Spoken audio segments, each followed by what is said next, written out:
3 बहादुर पुरुष और एक अत्यंत सुंदर साहसी युवती।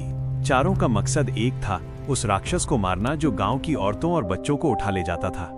वे जानते थे शायद वापसी न हो, फिर भी गए। पहला, खून। जंगल में प्रवेश करते ही एक दैत्याकार जानवर उन पर टूट पड़ा।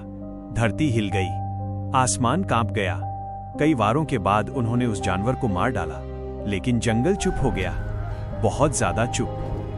बिछड़ना, घना कोहरा, अजीब आवाजें, एक चीख, और वो युवती अपने साथियों से बिछड़ गई। तीनों पुरुष उसे खोजते खोजते जंगल की गहराई में चले गए। पुरुषों का अंत। 1 घंटे बाद उन पर हमला करता है एक जंगली राक्षसी जीव।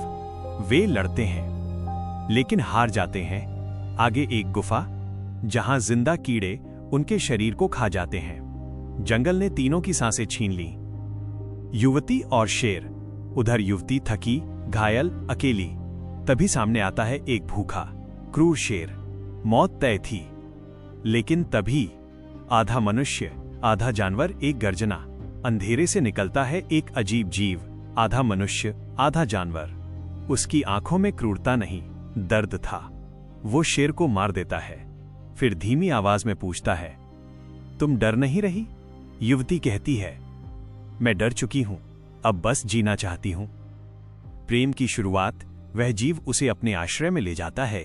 दिन बीतते हैं, रातें बीतती हैं। युवती जानती है वो कोई साधारण प्राणी नहीं, लेकिन वो भी जानती है कि उसने उसे कभी चोट नहीं पहुंचाई। एक रात वो जीव कहता है, मैं इस जंगल का श्राप हूं, आधा इंसान आधा जानवर, क्योंकि मैंने कभी प्रेम किया था। युवती उसकी आंखों में इंसान देखती है। वहीं डर प्रेम में बदल जाता है। राक्षस और बलिदान। युवती बताती है गांव और राक्षस की कहानी। वह जीव कहता है, वो राक्षस मेरे जैसे कई प्राणियों को मार चुका है, अब उसका अंत होगा। दोनों साथ चलते हैं। भयानक युद्ध होता है, खून, चीखें, अंधेरा। अंततः राक्षस मारा जाता है। अंतिम सत्य। कुछ समय बाद युवती गर्भवती होती है। वो जीव कहता है, मेरा बच्चा जंगल का है, उसे इंसानों के बीच नहीं रहना चाहिए। आंखों में आंसू लिए वो युवती गांव लौट आती है। लोग पूछते हैं, ये बच्चा किसका है? वो कहती है, ये उस प्रेम का है जो इंसान और राक्षस के बीच हुआ। और आज भी जब जंगल से रोने की आवाज आती है, लोग कहते हैं जंगल अपना प्रेम वापस मांग रहा है।